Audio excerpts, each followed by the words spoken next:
어떤 목사님이 교회 사역이 막 힘들어가지고 나는 교회가 전방에 있는 최전선 같다. 죽을 둥 살 둥 위기 속에서 산다 그랬더니 옆에 있는 친구 목사가 이해를 못하는 거예요. 그래서 목사가 물어봤어요. 야, 너는 최전선이 어디냐? 그랬더니 나는 최전선이 교회가 아니라 집이다 그러는 거예요. 예. 웃을 타이밍에 웃질 않으시네요. 네. 목사님은 성도가 무서운 게 아니라 사모님이 무서운 거예요. 사모님이 이제 집이 최전선이고 교회가 평안하다고 하는 겁니다. 여러분에게 최전선은 어디고 피난처는 어디입니까? 사람에게는 최전선이라고 있는 곳이 있습니다. 거기 가면 불안하고 또 거기 가면 걱정되고 거기서 이겨낼까 살아남을까 걱정되는 곳이 최전선이 있죠. 또 반면에 또 피난처라는 곳이 있습니다. 그래서 하나님은 어디에 계실까요? 최전선에 있는 사람들을 더 많이 걱정하고 살피실 겁니다. 성경에 있는 하나님께서 이뻐하고 쓴 사람들은 최전선에서 피난처를 고백하는 사람. 놀랍죠? 아브라함도 지극히 평탄한 신앙생활을 했는데 하나님께서 최전선으로 잡아냈죠. 그 최전선에서 힘들고 어려운 삶의 위태한 곳이 나는 피난처다라고 고백하게 만들죠. 모세도 마찬가지입니다. 애굽의 왕자의 자리에서 최전선의 광야로 하나님께 몰아가셨잖아요. 근데 그 최전선의 자리에서 진정으로 피난처가 어딘가를 알게 되는 거예요. 세상 사람은 이해할 수 없죠. 어째 최전선이 피난처가 되느냐. 최전선에서 벗어나서 집에 와야지 안전한 곳에 와야 피난처가 되는데, 그런데 인생에서 진정한 피난처는 전선에 있는 거예요. 최전선에서 내가 정말 내 마음이 평안하고 이런 가운데서 안전함을 누릴 수 있는 그것이 진짜로 인생의 아마 피난처일 것이라고 생각이 됩니다.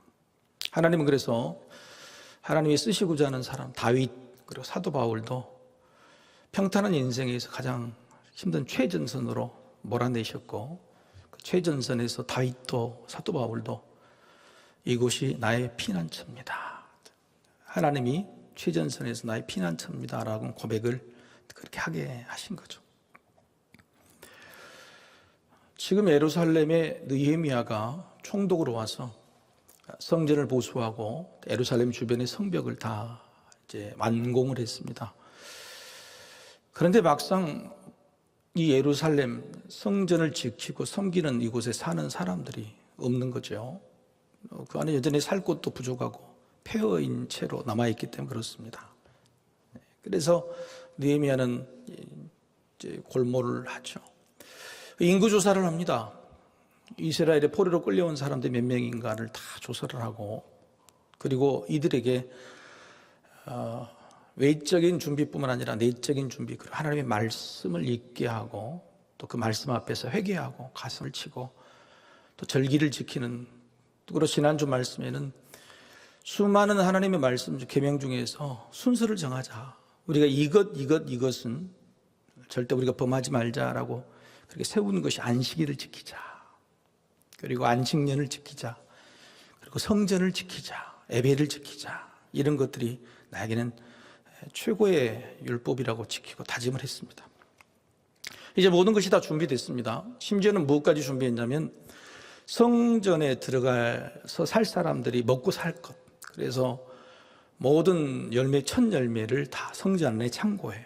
그리고 10의 1조를 다 준비해서 성전에 다 이렇게 저장하기로, 이 준비가 다 됐는데 문제는 뭐가 없습니까? 그렇죠. 이 최전선에 들어가서 살 사람이 없는 거예요. 여러분이 우리 대한민국은 최전선에 나가는 것을 두려워하지 않는 나라였죠. 근 몇 년 전만 해도 여러분 월남 전에 정말 많은 군인들이 스스로 자원해서 그 지원일이 솔찬히 경쟁이 치열할 정도로 그렇게 됐습니다. 여러분 중동, 여러분 아실랑가 모르겠어요. 청년들은 그렇죠? 중동에 건설분이 있었을 때에 수많은 우리의 어머니, 아버지, 할아버지, 할머니들이 거기에 서로 가려고, 여러분 그 뙤약볕에서 돈을 많이 주니까 그런 최전선에서 서로 가려고 그렇게 살아왔던 우리나라 역사인데, 여러분 지금은 어떨까요? 만약에 월남전이 또 한번 발생해서 만약 군인들에게 봉급을 5배를 준다 그러면 갈까요, 안 갈까요? 우리 청년들 한번 대답 한번 해보세요. 네. 자, 중동에 지금 10배 주는 직장이 있다 그럼 갈까요, 안 갈까요? 그렇죠. 성경에 나오는 하나님의 역사는 늘 쓰고자 하는 사람이 최전선을 보내는 건데, 우리는 하나님을 믿는다고, 예수를 섬긴다고 했는데 아니, 하나님께 우리에게 최전선을 가라고 하시면 갈까? 여러분 그건 2000년 전이나 지금이나 마찬가지인 거죠. 느헤미야는 이전에서 골목으로 했습니다. 그리고 예루살렘 성 안에 들어가서 살 사람들을 오늘 본문에서 드디어 뽑기를 시작하는 거죠. 성 안에 들어갈 살 사람들은 세 부류입니다. 첫 번째는 지도자들. 여러분 이스라엘은 북이스라엘과 남유다로 12지파가 나눠졌죠. 근데 북이스라엘은 10개 지파가 갔고 남유다에는 몇 개 지파가 갔습니까? 다 아시죠? 아는데 모른 채 두 지파인데 어디죠? 유다 지파와 베냐민 지파죠. 여러분 오늘 읽을 때에 지도자들이 어디 있습니까? 유다 지파. 4절에 보면 예루살렘에 거주하는 자는 유다 자손과 베냐민 자손이라. 그래서 4절에 보면 유다 자손, 7절에 보면 베냐민 자손이 기록이 되어 있어요. 유다 자손과 베냐민 이 두 지파 중에서 지도자들, 특별히 제사장, 레위 사람들은 의무적으로 들어가게 되어 있어요. 그래서 예루살렘 안에 제일 많이 들어간 사람은 뭐냐면 제사장인데 무려 1200명 가까이 들어갑니다. 여러분 하나님께 최전선에 보내시면 누가 제일 먼저 가야 돼? 제가 가야 된다. 제가 가야 된다. 근데 저도 이번에 갑니다. 제발 갑니다. 다윗이요, 하나님께서 최전선에 보내실 때는 맨날 앞장섰습니다.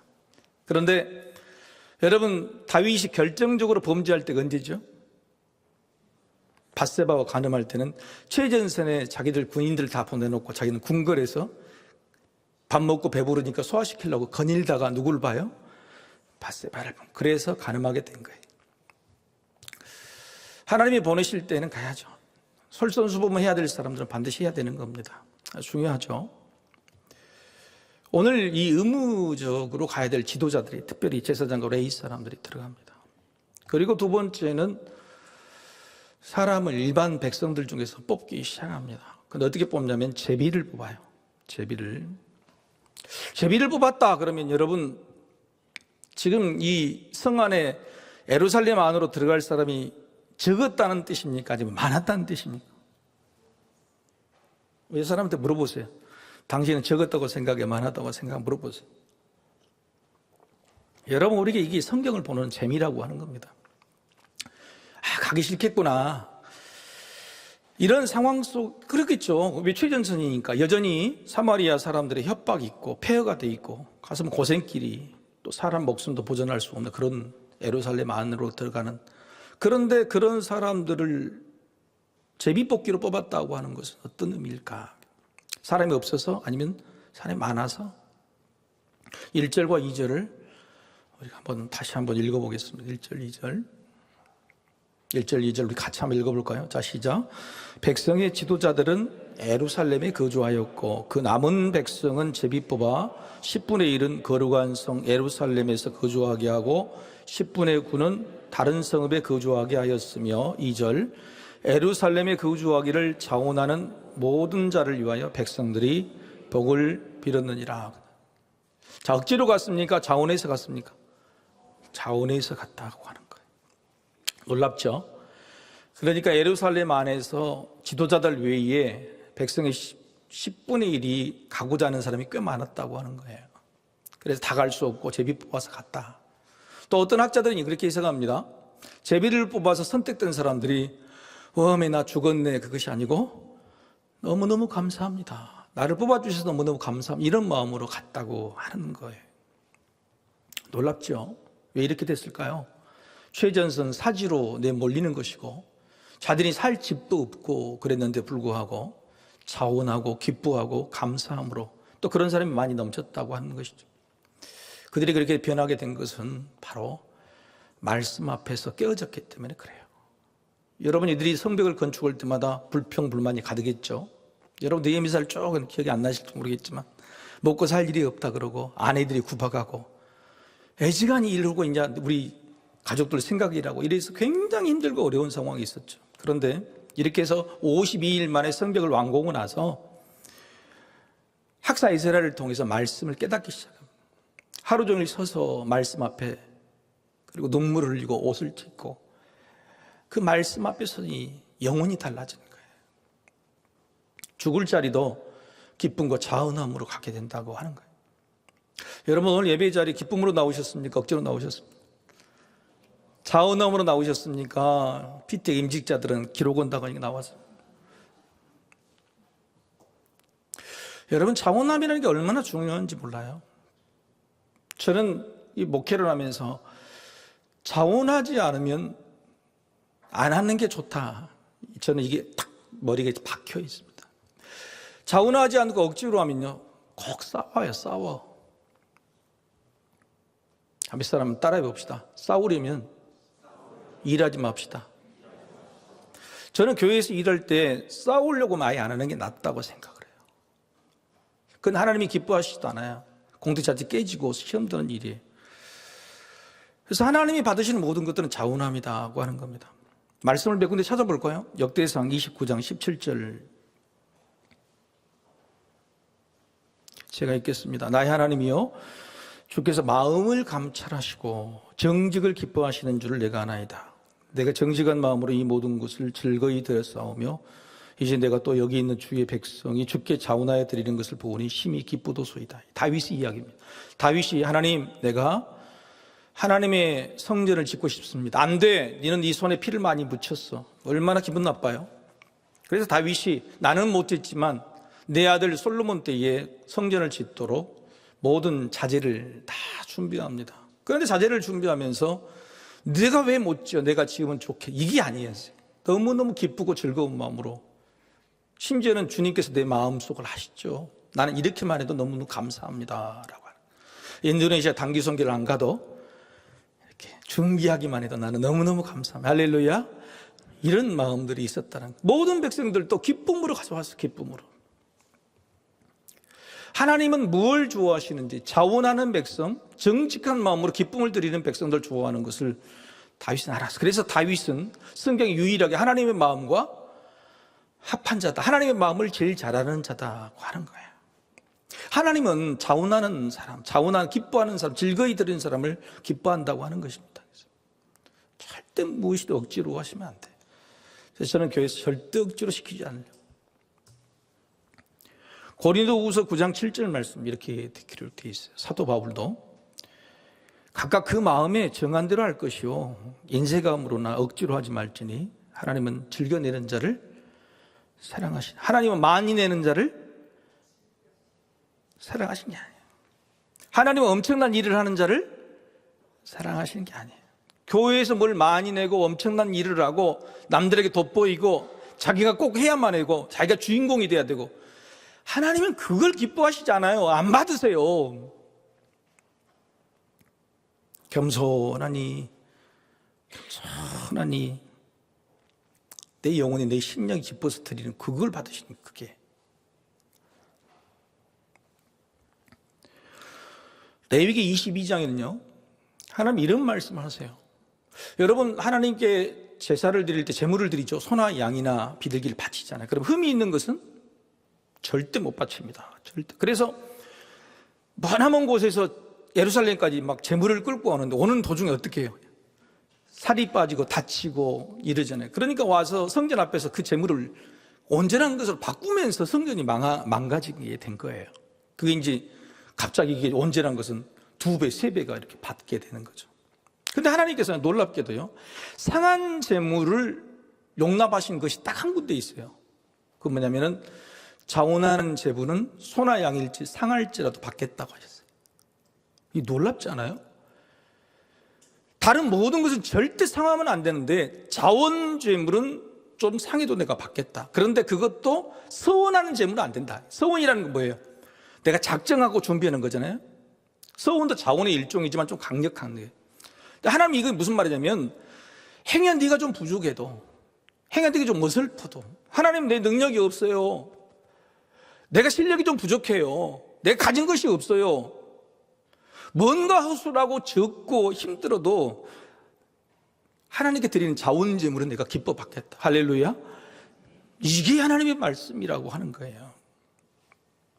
그래서 여러분, 하나님께 뭘 드리고 하나님께 무엇을 드리든지 자원하는 심령이 얼마나 중요한지. 오늘도 어떤 목사님이 설교를 들었는데 청소년 예배를 드리는데 얘들이 전부 누워 자더라는 거예요. 학교에서도 요즘 누워 잔다면서요. 예배 때 누워 잔다 그래서. 그래서 목사님 생각에 진짜 화를 내는 선생님한테 했대.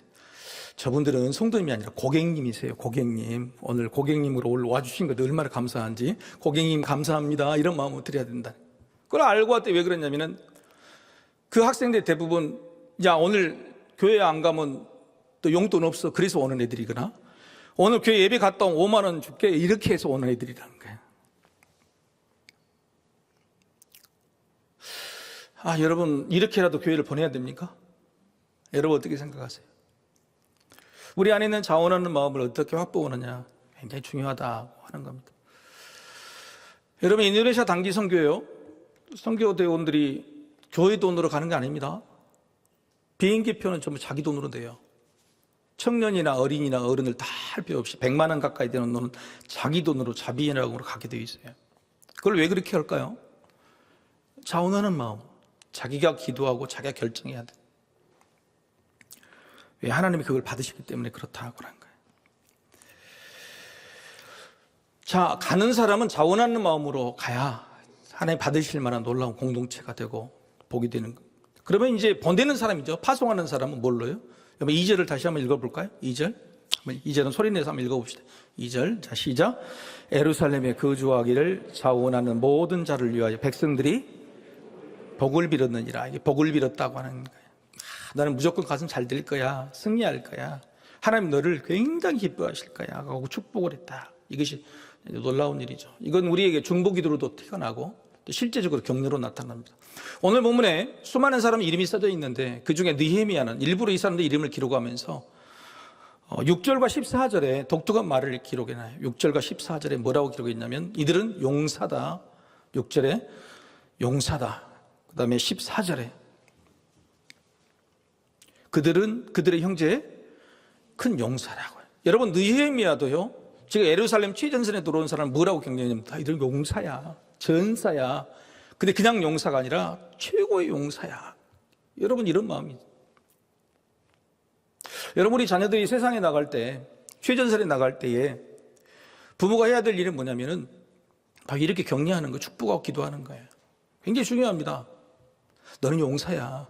이 용사라는 뜻은 성경의 말씀에 전사입니다. 큰 용사라는 뜻은 뭐냐면 달란트가 많다 하는 거예요. 무슨 말이냐면 이 달란트가 많다는 뜻은 하나님이 너를 이 능력을 주셔서 보낸 거라고. 네가 가고 싶어서 간 거가 하나님이 너를 택하셔서 네가 그 일을 충분히 감당할 수 있도록 준비해 놓으시고 너에게 달란트를 주셔서 보내는 거라고. 이 뜻이 큰 용사라는 뜻에 들어오 있어요. 우리 자녀들을 설득하고 올 때 세상에 나가서 막 강하고 두려워 담대하 이렇게가 아니라 더 좋은 것은 뭐냐면 하나님께서 너는 이미 거기서 승리할 수 있도록 이길 수 있도록 모든 재능과 능력과 것들을 다 준비해 주셨다고. 여러분 이것들을 확신시킬 때 이게 진정한 복이 되지 않겠나. 느헤미야는요 복이 뭔지를 어떻게 격려해야 되는지를 정확히 하는 지도자였다고 하는 겁니다.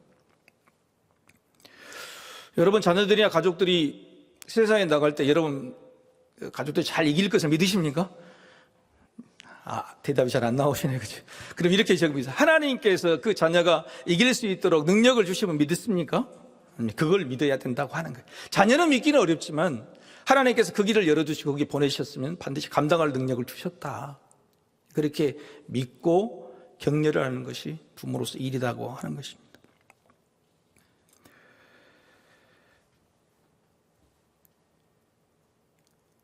오늘 심지어는 느헤미야는요, 하나님께서 너희에게 달란트나 능력만 주신 게 아니라 하나님은 어떤 식으로든 너희가 먹고 살 수 있도록 도움을 주신다고 하는 사실을 마지막에 등장했어요. 22절, 23절, 24절에 보면 어떤 내용이 나오냐면요, 이 사람들은 특별하게 노래하는 사람들인데 이 사람들이 월급을요 이스라엘 백성들이 주는 게 아니고요, 누가 주냐면 왕이 줘요. 왕이. 23절, 24절에 나와 있습니다. 23절에 보여요. 이는 왕의 명령대로. 24절에 왕의 소하에서. 그러니까 이들에게 먹고 살 것은 누가 준다고요? 느헤미야 총독이 준 게 아니라요, 바벨론에 있는 페르시아에 있는 아닥사스다 왕이 준다는 거예요. 이게 무슨 말입니까? 너희가 최전선의 하나님 말씀에 순종하고 가면은 내가 너희에게도 달란트를 다 준비해서 이길 수 있게끔 만들어 정도가 아니라 세상 사람들을 통해서 절대 내가 굶어 죽지 않겠다, 이기게 하겠다고 하시는 거죠. 여러분, 이게 느헤미야가 일부러 오늘 기록한 것입니다. 최전선에 나간 사람들은 두려워하지 마시기를 소망합니다. 여러분의 있는 그곳이 하나님께서 정하시고 택하셔서 이길 수 있다고 생각을 보낸 거예요. 보낸 것이. 그래서 그 자리에서 여러분 두려워하지 마세요. 그래서 다윗처럼 사도 바울처럼 바로 그곳에서, 그 최전선에서 피난처다, 이것이 나의 요새라는 고백이 있어야 된다고 하는 거예요. 그런 고백을 찾는 거예요. 인도네시아 단기 선교팀, 내가 선교하고 빨리 집으로 돌아온 게 중요한 게 아니라 그런 최전선에도 하나님은 살아계신다. 할렐루야.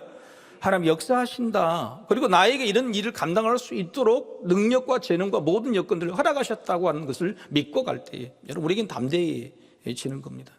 중요하죠.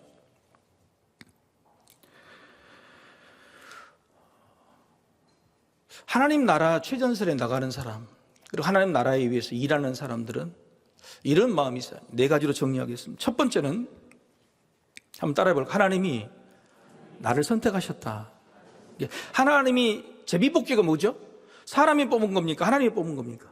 하나님이 뽑아달라고 생각은 제비뽑기거든요. 그래서 내가, 여러분 단기 선교를 가든지 아니면 여러분의 어떤 직장을 가든지 여러분의 삶의 책임도 어려운 자리인데 하나님이 나를 택하셔서 이 최전선에 보내셨다고 하는, 나를 선택하셨다고 하는 생각을 반드시 가지고 있어야 돼요. 소명감이 필요하다. 소명감이 필요하다. 여러분, 찬양단으로 부르심을 받으면요, 소명감이 있어야 돼요. 한번 딱 작정하면요, 내 자리는 이 자리다고 해서 빠지지 않아야 돼요. 내가 맡겨준 이 자리, 아무리 작고 적은, 남들이 보지 않고 주목하지 않는 자리라도요, 내가 맡겨준 그 일이 하나님이 나를 선택하셔서 거기에 주는 자리라고 생각하고 여러분 사명감을 가지고 일을 감당해야 된다고 하는 거예요. 하나님 그걸 받으시니까. 큰 일, 엄청난 것을 받은 게 아니라 작은 자리라도 그쪽에서 자원하는 마음, 기뻐하는 마음 드리는 그 사람을 받으시니까. 두 번째로 한번 따라해 보실까요? 하나님의 인도하심. 하나님이 택하셨으면요, 반드시 그를 인도하세요. 반드시 길을 인도하십니다. 그래서 여러분, 하나님의 길을 인도하실 때에 우리 필요한 것은 뭐냐? 민감함이 필요해요. 민감함이. 하나님이 나의 여기를 선택해서 보내셨으면 그 길을 인도하실 때에 하나님이 나의 길을 어떻게 인도하시는가에 대한 민감함이 있어야 돼요. 여러분, 이게 바로 우리가 기도와 말씀을 통해서 하나님이 나에게 말씀하신 길들을 찾아 나가는 일들이에요. 이게 굉장히 중요하죠. 우리 부모님 계실 텐데 부모님들은 타지에 나가 있는 자녀들을 1년에 몇 번이나 보십니까? 저는 뭐 이 손가락 안에 딱 들더라고요. 이 정도 손가락 안에 딱 들어요.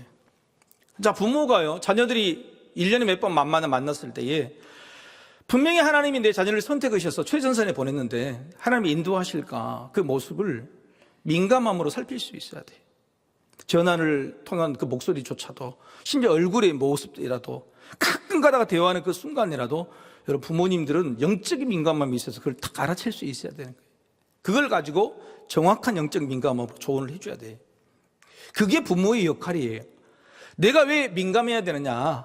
나의 길도 인도하시면 중요하지만 세상에 최전선에 내보내고 아직도 준비되지 못한 채로 나가 있는 우리 자녀들 앞에 영적인 민감함을 가진 부모가 하나님의 인도하심을 확신시키고 이기다 저기다 확실히 이야기를 해줄 수 있는 그런 영적 민감함이 우리한테 있어야 된다고 하는 거예요. 여러분, 단기 선교 가면요, 저는요 늘 사실은 있을 곳이 별로 없어요.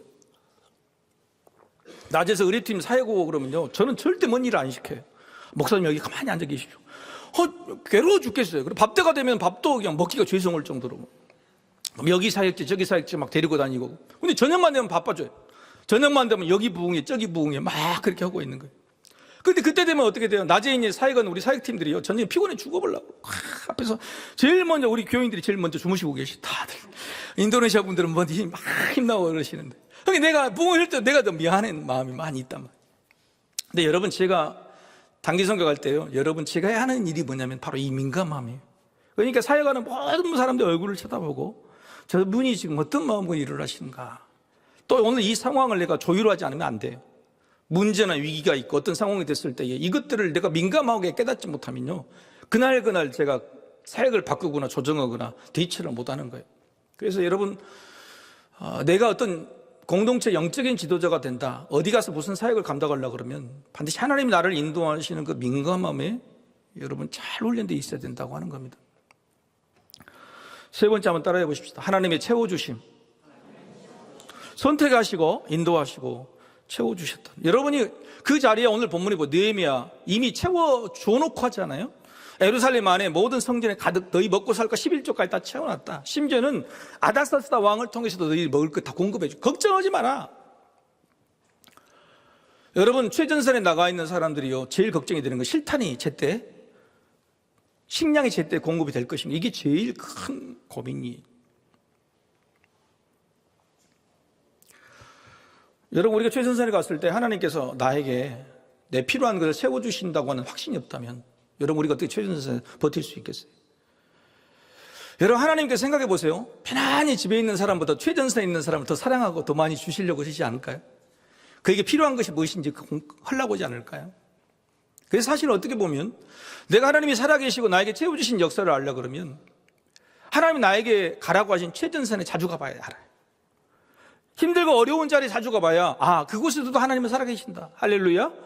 그곳에도 하나님이 공급해 주시더라. 요것들을 보게 될 때, 이게 우리 안에는 담대함으로 계속 나는 것입니다. 그래서 세 번째 필요한 것은 하나님이 우리를 최전선에 있을 때 더 많이 채워주시고 공급해 주시고 이끌어 주신다고 하는, 그럴 때에 최전선 안에 우리 담대함이 생긴다고 하는 것입니다. 네 번째 한번 따라해 볼까요? 하나님의 올려주심. 내가 이 일을 다 하고 나서 누군가의 칭찬을 받고 싶고 인정을 받고 싶은 그런 욕심이 있어요. 이제 그때 무너지는 겁니다. 그래서 일은 다 하고 무너져요. 단기 선교팀이 갔다 와가지고 마지막에 무너진 게 뭐예요? 내가 한 일이 별로 없는 것 같아. 단기 선교 가면 막 힘들고 못 살고 막 엄청나게 그런 곳에 가서 막 선교하려고 그러는데 그렇지 않거든요. 우리보다 때때로는 잘 사는 것 같아. 저런 사람들한테 왜 우리가 의뢰 숨기를 해야 되고 복음을 진, 이런 마음을 생각할 때가 굉장히 많거든요.